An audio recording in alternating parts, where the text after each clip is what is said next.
Bienvenidos a esta inmersión profunda. Hoy, nuestra misión no es repasar uno de esos manuales sobre cómo, digamos, superar el duelo. No vamos a buscar fórmulas mágicas de resiliencia ni nada por el estilo. Para nada. De hecho, nuestra misión de hoy empieza curiosamente mirando una simple mancha. Literalmente, una mancha. Exacto.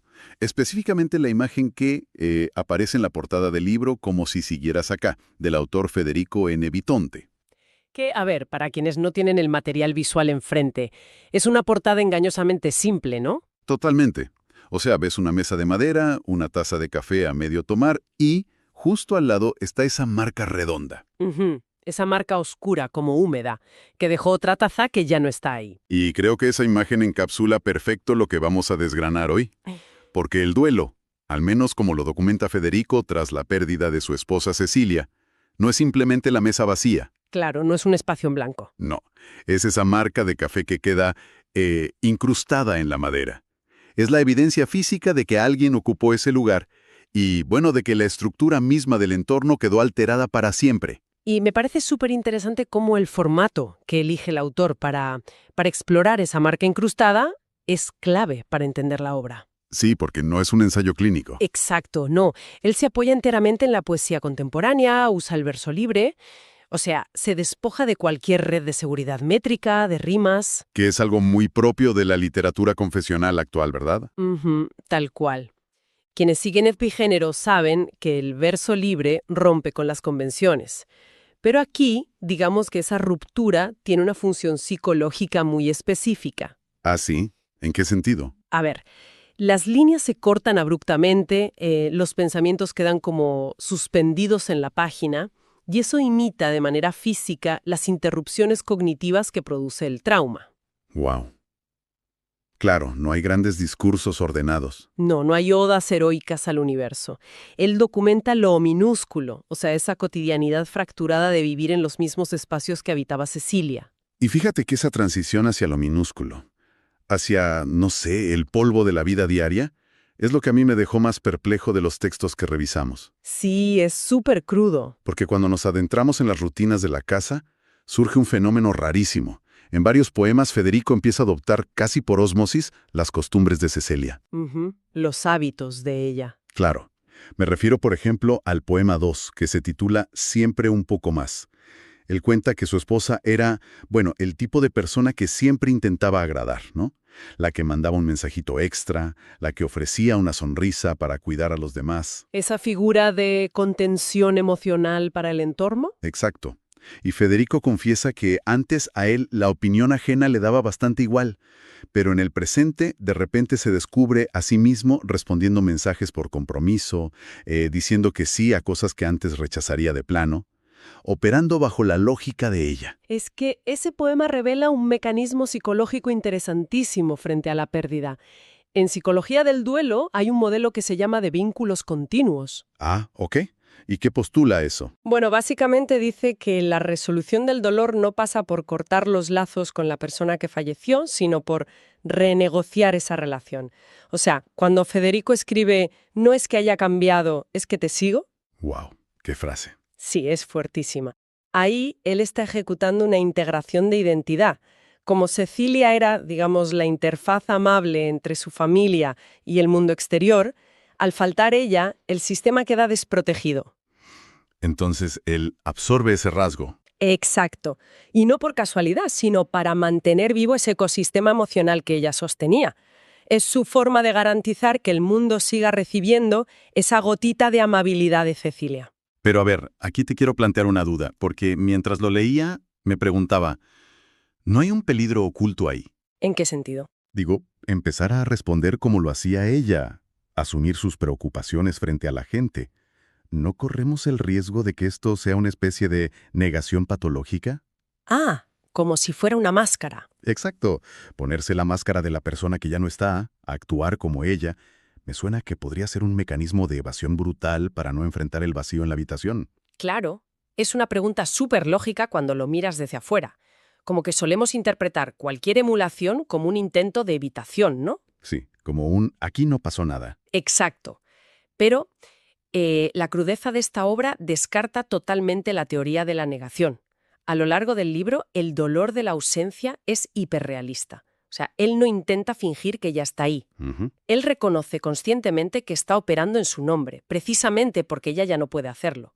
Mira, piensa en el poema 18, el que se llama Lo que queda. Ah, sí.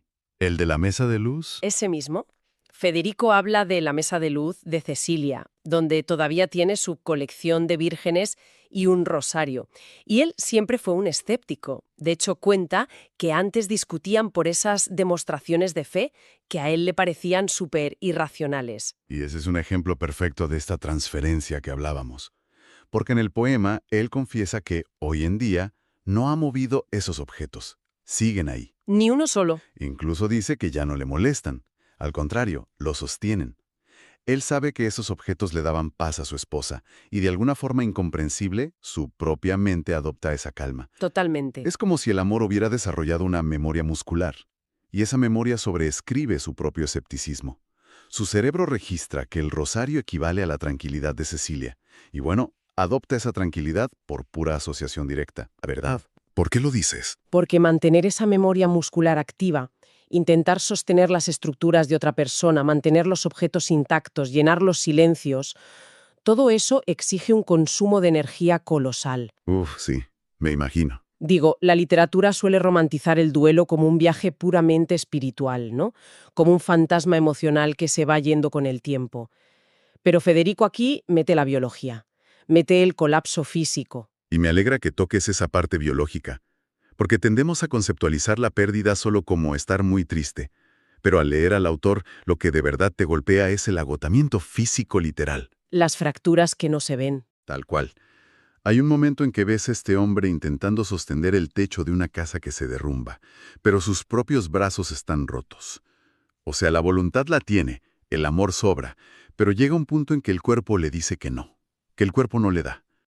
Y eso se ve clarísimo en el poema 14, que el título ya te parte a la mitad. No llego. ¿Qué título? Sí, es abrumadoramente explícito.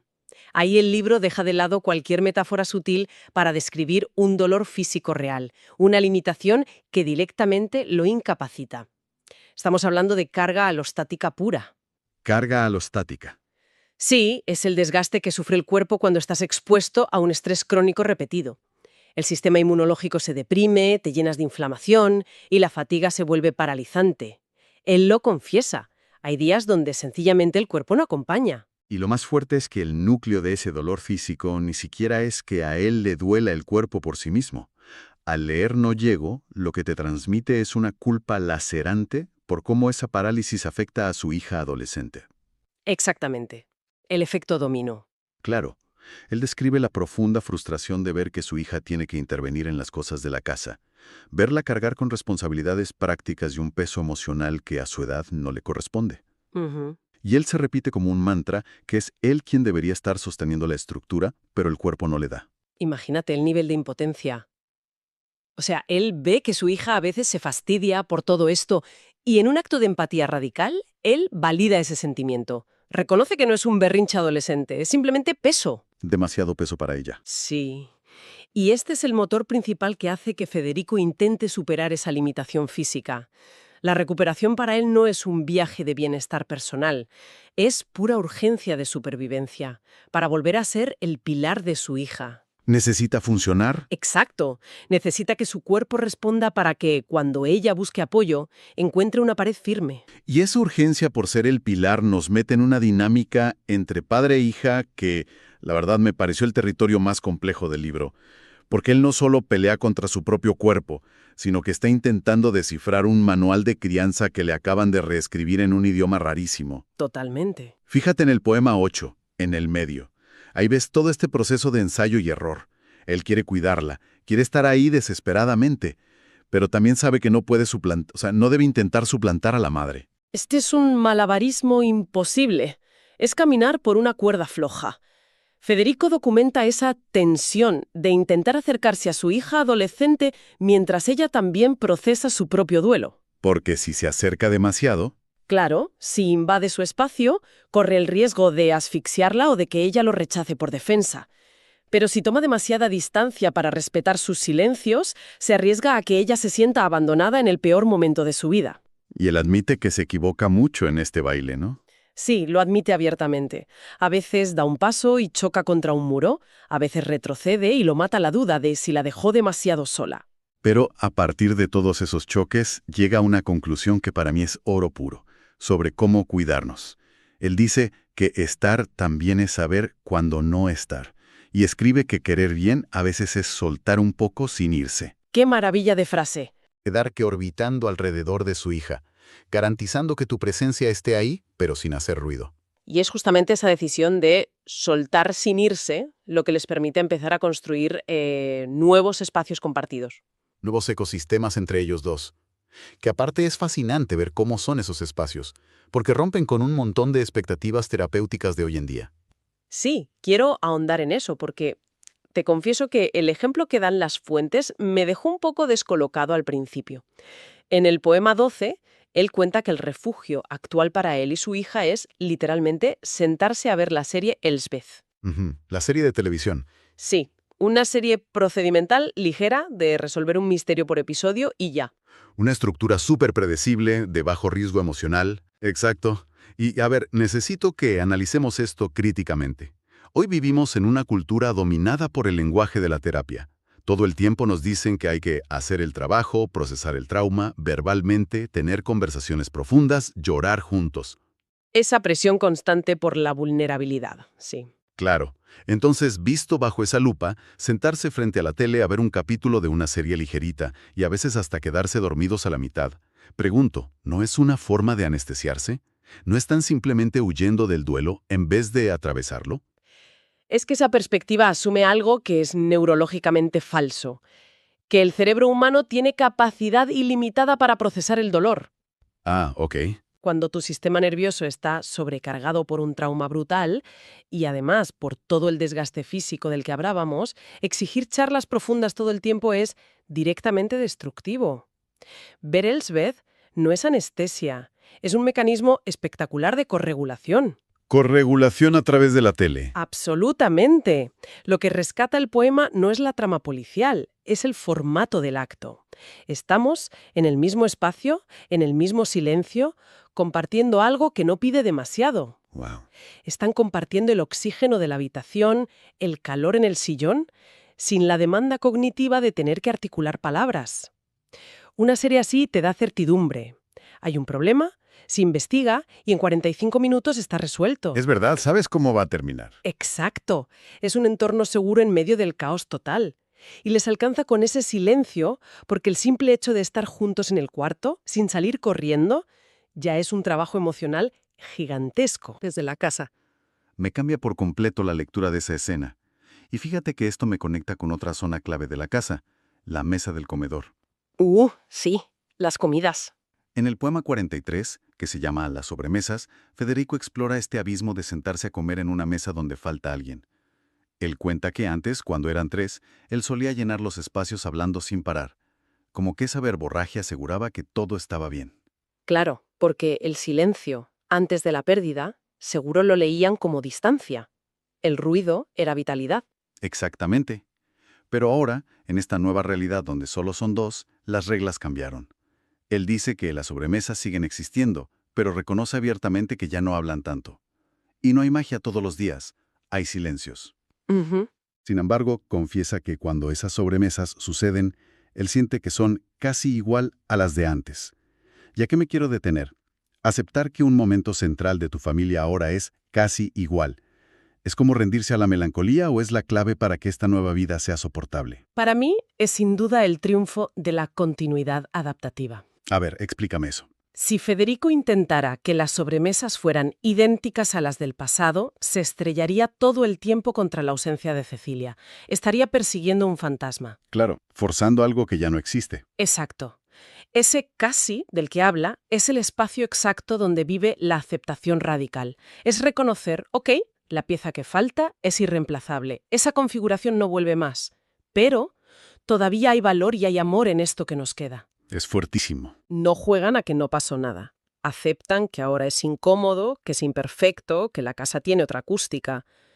Y encontrar belleza en ese casi igual, requiere una madurez emocional, bueno, abrumadora. Me encanta cómo lo pones. Es como dejar de esperar a que la pierna amputada vuelva a crecer y decir, bueno, voy a aprender a caminar con esta muleta y a ver el paisaje. Todo este recorrido por el libro nos empuja a una idea muy profunda sobre el amor a largo plazo, sobre todo cuando choca con la muerte. Es que toda la obra termina refutando nuestras ideas más pasivas del compromiso. Y esto se cristaliza perfecto en el poema 4, el de Te elijo. Sí, qué gran texto ese. Porque, a ver, en nuestro vocabulario de relaciones, el verbo elegir casi siempre lo conjugamos en pasado, ¿no? Como que remite al momento en que se conocieron o cuando se casaron. Sí, lo pensamos como una foto estática. El día que la elegí y listo, a otra cosa. Pero Federico desarma eso por completo. Para él, la elección no es un sentimiento fosilizado. Él descubre que elegir es una acción súper mecánica, deliberada, que se hace en presente, todos los santos días. En las acciones más crudas. Totalmente. Al sostener a su hija adolescente, al obligar al cuerpo a levantarse de la cama aunque esté lleno de dolor, al no vaciar esa mesa de luz. Él no la eligió una vez hace 1000 años. Él afirma que la sigue eligiendo hoy, con cada pequeño acto para sobrevivir. Como diciendo, elegir no es algo que se siente, es algo que se hace. Y avanzar así, a medias, conviviendo con el desorden, no es que la ame menos, es la manifestación más activa del amor. Exactamente. Porque al final del día, como si siguieras acá, no es un manual de instrucciones para aprender a vivir sin Cecilia. Nunca se trata de pasar un trapo y borrar agresivamente la marca de café. No, para nada. Se trata del proceso, durísimo, de aprender a vivir con lo que queda de ella, en el mundo material y en el emocional. Y ese es el inmenso valor de sumergirnos en textos como este. Te obligan a mirar tu propia cotidianeidad. Entender el proceso de Federico nos recuerda a quienes nos escuchan y a nosotros que en algún momento nos vamos a sentar frente a mesas alteradas por una pérdida. Es inevitable. Pero la otra cara de la moneda es igual de cierta y de poderosa. Nosotros también somos quienes algún día dejaremos nuestras propias marcas de café en el mapa emocional de los que se queden. Tal cual. Todos vamos a ser el motivo por el cual alguien más empiece a adoptar una maña rara sin darse cuenta. Y eso me lleva a un pensamiento final. Algo que me gustaría dejarle a nuestra audiencia para que se queden masticando hoy. A ver, dime. Hemos analizado cómo Federico se contagió de esa necesidad de agradar de Cecilia, o cómo encontró paz en un rosario que antes le parecía una tontería. Sabiendo que, casi por instinto, los seres humanos terminamos absorbiendo los gestos de quienes amamos cuando ya no están. ¿Qué costumbre mundana de nuestro día a día, qué manía chiquitita que hacemos hoy en automático, se convertirá de forma inesperada en el mayor legado que le dejaremos a los nuestros?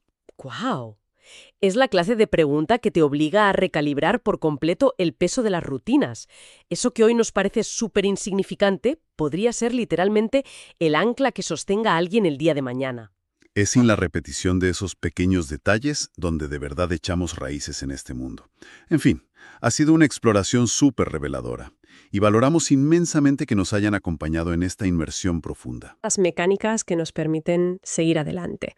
Muchísimas gracias a todos por compartir este espacio de reflexión. Nos despedimos llevándonos esa incógnita sobre nuestras propias huellas. Hasta la próxima oportunidad de explorar nuevas ideas. Que tengan una excelente jornada.